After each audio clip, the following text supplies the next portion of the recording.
उत्तराखंड के एक छोटे से पहाड़ी गांव में एक पुराना सुनसान हॉस्पिटल था। शिव गंगा हॉस्पिटल कई सालों से बंद पड़ा हुआ, पर गांव वालों के बीच उसकी कहानियां अभी भी जिंदा थी। सबसे डरावनी बात थी वहां की कोठरी नंबर 13। कहा जाता है कि वहां इलाज के नाम पर ब्लैक मैजिक होता था। लोग जो भर्ती होते कभी वापस नहीं लौटते। हॉस्पिटल बंद हुए 15 साल हो चुके थे, लेकिन रात में वहां से अभी भी अजीब सी चीखें सुनाई देती थी। अर्जुन एक मेडिकल छात्र गांव में अपने दादा दादी से मिलने आया था।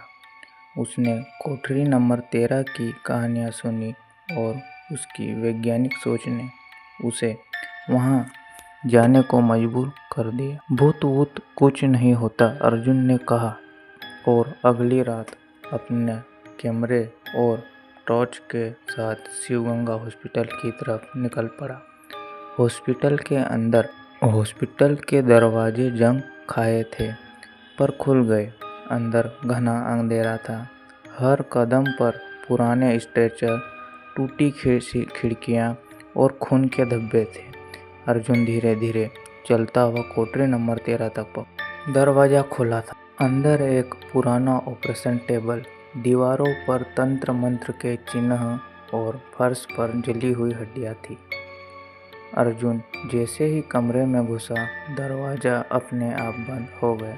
सच सामने आता है। उसने पीछे मुड़कर देखा। एक औरत खून से सनी साड़ी में खड़ी थी, चेहरा अध जला, आंखें लाल। वो बोली, तू भी जाएगा उसी जगह जहां सब गए। अर्जुन घबरा गया। कैमरा गिरा और रिकॉर्डिंग चालू हो गई। वो चीखते हुए दरवाज़ा खोलने की कोशिश करता रहा। तभी उसे दीवार पर खुद का नाम लिखा मिला, अर्जुन, अगला तू है। अंतः है या शुरुआत। सुबह गांव वालों को हॉस्पिटल से एक कैमरा मिला। रिकॉर्डिंग में सिर्फ अर्जुन की चीखें थी और अंतः में एक धुंधली आवाज़, अब कोठरी नंबर 13 फिर से खुल गई है।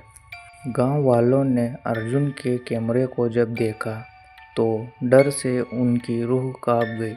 किसी ने इतनी साफ रिकॉर्डिंग पहले कभी नहीं देखी थी।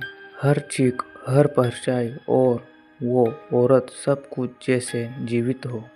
गांव के प्रधान ने कैमरा पुलिस को सौंप दिया, पर जब तक पुलिस पहुंचती, कैमरा अपने आप जल गया। फाइल से सब राख हो गई। कुछ ही हफ्तों बाद केस की जांच के लिए इंस्पेक्टर नेहा रावत गांव आई।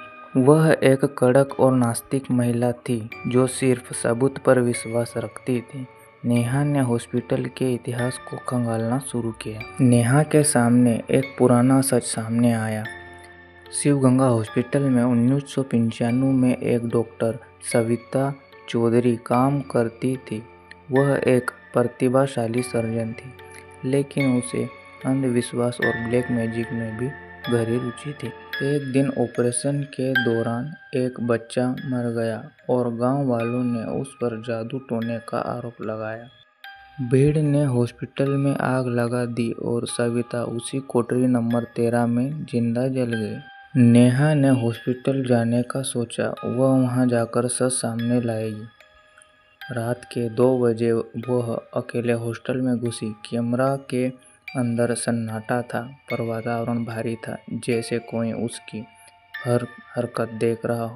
कोठरी नंबर 13 के पास पहुंचते ही दरवाजा अपने आप खुल गया। अंदर सविता की तस्वीरें, अधूरी सर्जरी रिपोर्ट और दीवार पर खून से लिखा एक नाम था। अचानक कोठरी की बत्ती टिमटिमाने लगी। एक अजीब सी गंध फैली और फिर वही औरत प्रकट हुई। लेकिन नेहा डरने वाली नहीं थी। उसने जेब से गंगा जल, एक छोटा त्रिशूल और अर्जुन की अंतिम रिकॉर्डिंग निकाली। मैं तुम्हें मुक्ति देने आई हूँ, सविता, नेहा चिल्लाई। सविता की आत्मा चीखी। दीवारें हिलने लगी। पूरा हॉस्पिटल जैसे कांप उठा।